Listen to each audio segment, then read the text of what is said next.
a chill Easter Sunday. Happy Easter to everyone. Chill Sunday drive around one of the larger inland lakes in the northern Michigan area. This is called Crystal Lake. We'll see a much better view soon as we work our way around. There's an interesting backstory on this lake. It used to be, I think, about 15 feet higher, which, I don't know, could you imagine that? But this was like, I think in the mid to late 1800s that this happened. I don't have all my facts straight on it, but there was an effort to dam and, you know, kind of like levee and to get a path out to Lake Michigan, which is only like from the far west end of Crystal Lake to Lake Michigan is really not that far, a couple miles or something. So they had built that and dammed it up and everything because of the elevation change of the water, but then there was some like massive floods that happened and broke all that down. As you know, that happens. That happens even in modern times. That just happened down in Michigan in the Midland area, Sanford area. Sanford Lake was devastated because of a similar situation, but in modern times, obviously. This was like back in the late 1800s, I think, in that area. But anyway, the lake like self-leveled out because of that, and now it's at its current level, which is, like I said, about 15 feet lower than what it used to be back in the day. Which, you know, whatever. That's why you have this massive hill here that the water line had to have been up here more. I mean, 15 feet is quite a bit of water. Interesting to see man-made changes like that. But we evolve. We keep going, just like that Sanford Lake. That's, you know, they're working on getting that filled back in because it's been years now. All those people that were waterfront now look at just like a barren dish of a lake that has like trees and stuff growing in it now. Maybe I'll drive down there one day and show that. It's pretty nuts, but it was all because a bunch of dams had failed because of flooding, like multiple dams, and then it like drained the lake. So this one wasn't that catastrophic. This one was, you know, like I said, it's self-leveled out. So, but it's a very large, beautiful lake. The other really big lake that I could think of that's up around this area, and I could go do a drive around that one too, is Torch Lake. That one arguably is, you know, more beautiful to look at just because the color tones of the water and all the sandbars and everything. This one doesn't have all of those features to it, but both Great Lakes, not Great Lakes, Lake Michigan, both really good inland lakes. There we go. So, like I said, we are very close to the western shoreline of Michigan. It borders Lake Michigan. Within a few miles, we're not too far from, let's see, the towns that are in this area. There's Frankfort. We're headed actually towards like Frankfort, Alberta area. If you were to go north, you get up to Empire. So, kind of, yeah, you can see there. A lot of sandy lake shore on this. There's been some spots where there's more rock and everything like that just to help fight a little bit of erosion. But for the most part, this lake it's mostly calm, so you don't really have to worry about that too much. So it's mostly like sandy beach shoreline. So very desirable lake to live on or near,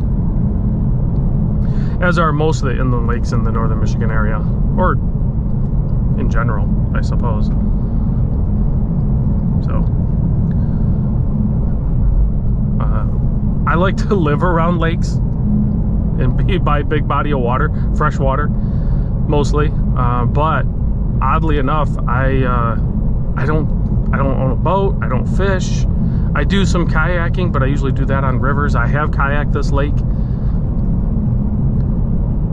Kayaking on a lake is actually logistically a lot easier because you can just launch and go do whatever and then return back to your launch point. You don't have to like stage like you do on a river, but rivers are more lazy typically, because the current just carries you along. And who doesn't like to be a little lazy? So anyway, yeah, Easter. Hopefully everyone is enjoying their Sunday in whatever way you do. But I am going to, after this drive, I'm going to go help my daughter with a robotics, a hockey robotics competition build. You know, I think her and her classmates are kind of like, we're struggling a little bit, so I'll just help them get past that hurdle, do a couple tweaks to it and everything like that, so that way when they return to school, they'll be able to like move forward again and make sure both those robots are in a competitive level against the other teams. It's that balance. I don't know if you're a parent, like, it's always that balance. My son didn't do it, and I didn't do it like the Boy Scout thing, you know, with the Pinewood Derby and everything like that. But I remember going to some of those competitions, and you know, you could clearly tell that the parent built this Pinewood Derby car and the kid didn't. So like, I'm very cautious of that. Like every time I've helped my kids as they're growing up, you know, to not take control and like build something, or like, you know what I mean, influence the build to that level. So like, I'm trying to do the same thing with this robot. I'm like, all right, you know, double checking with her, like getting my daughter's input on it, and you know, maybe just guiding her a little bit so she can figure it out. And there's two of them, right? So we're kind of like building one, and then if she likes the parts that we build, we'll replicate it, so that way her and her classmates can do the assembly on the second one based on what her and I've worked on the first one. So yeah, it's that fine line, right? You got to be careful, but you want them to do well. So this road here is actually called Crystal Drive, and then it's gonna intersect up here with also Crystal Drive, but it's primarily called M22. And if you're at all familiar with northern Michigan, you'll have inevitably noticed people wearing, or you'll see signage and stuff about M22, and you're like, what's the big deal with M22? Well, M22 is a really nice long stretch of road that runs through shoot, I don't know, it goes all the way down, I think, to Manistee County, Betsie County, Leelanau County, and it's a great road that runs. So like, if you go that way, that would be technically north, and then that would take you up towards like Leelanau County if you just kept on driving. And if you take this one will take you all the way down to like Manistee County. But we're just gonna wrap around the lake. That's kind of a cool house there. It's like set out on a little peninsula out on Crystal Lake. I would worry about flooding at some of these, but car update. 2023 Honda Civic Si. I now have, you know, 11,500-ish miles. I've owned this for over a year. I bought it at the end of February last year, so I've you know, owned it a year, have nearly 12,000 miles on it. I've had zero issues with the car, at least that I'm aware of. I've done some road trips with it. I've done, you know, just some semi-local driving around just for the heck of it, but I don't commute. I don't need the car necessarily. I'm happy with it. You can see, I mean, I haven't updated that, and I think that's a pretty good representation of like what it's actually getting. So it says average fuel economy 37.2, and that's coming out of winter, running on snow tires. But I'm pretty easy. Yes, I might drive aggressive occasionally, but I'm pretty old manish driving, if that's what my wife says anyway. Oftentimes on road trips, she'll try to drive because she'll drive faster than I will. But so be it. So I'm happy with overall performance of the car. I would be remiss if I, you know, told you that like there's been occasions where I wish it had like a little more power. Well, we can do that, right? So I could either do the Honda reflash of this, or the what's the other one? I forget the other one that a lot of people use.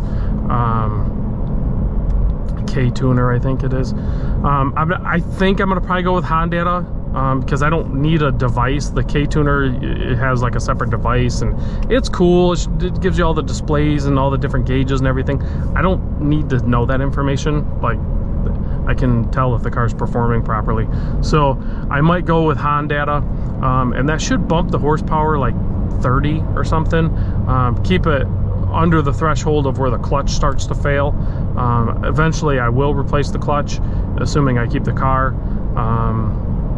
So that's where I'm at on this. That'll probably happen this spring, but I got a lot of other expenses, some house stuff, prepping for the first tuition payment for my daughter's voyage to the university. So she'll be going to the same university my son went to. I'm pretty excited about that.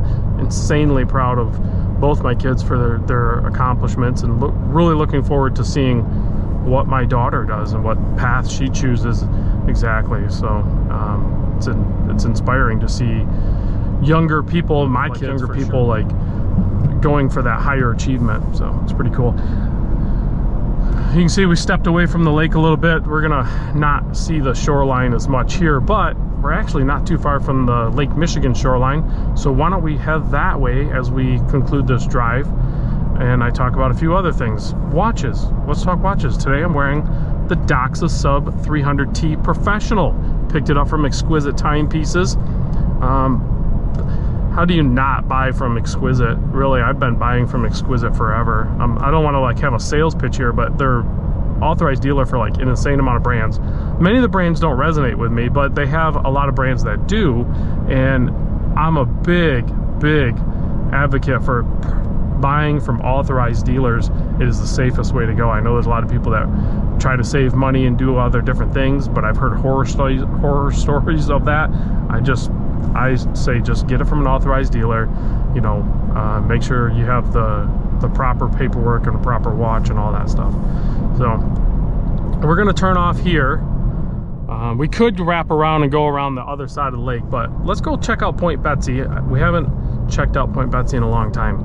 So this is a lighthouse called Point Betsie, or yeah, Point Betsie, and it's on Lake Michigan. So let's go check it out.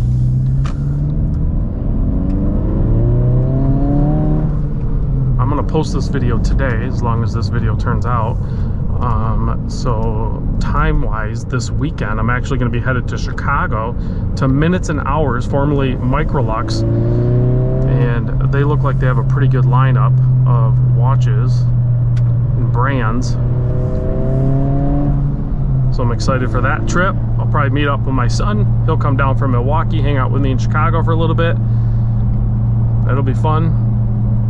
And then after that, I don't really have anything planned other than San Francisco windup. That's at the beginning of May. So if you're in the Chicago area, swing by, check out Minutes and Hours, and maybe hang out with me for a minute. But so you can see, here's the lighthouse. I'll park and get out real quick so you can see it.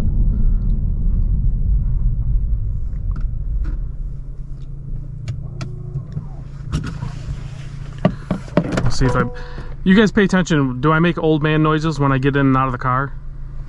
I'll try not to. Consciously, I had to consciously not make an old man noise right there. But there's Point Betsie, lighthouse, 1858. So you can see how close we were from Crystal to Lake Michigan here. And Lake Michigan is super calm today. This lake can get rowdy, but no wind, pretty dang calm. Just the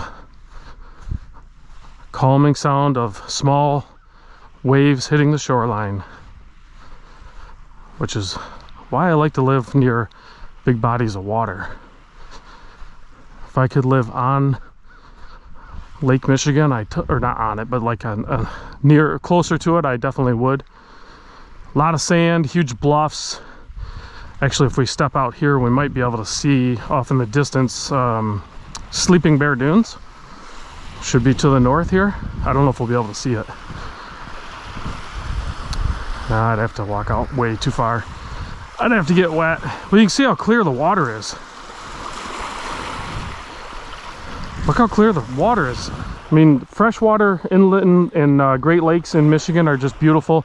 If we could look around the corner there, you'd see Sleeping Bear Dunes, but how do you not love living here? Except for winter. Winter's rough. Thanks for watching, guys. Have a good Easter. I'll see you on the next vid.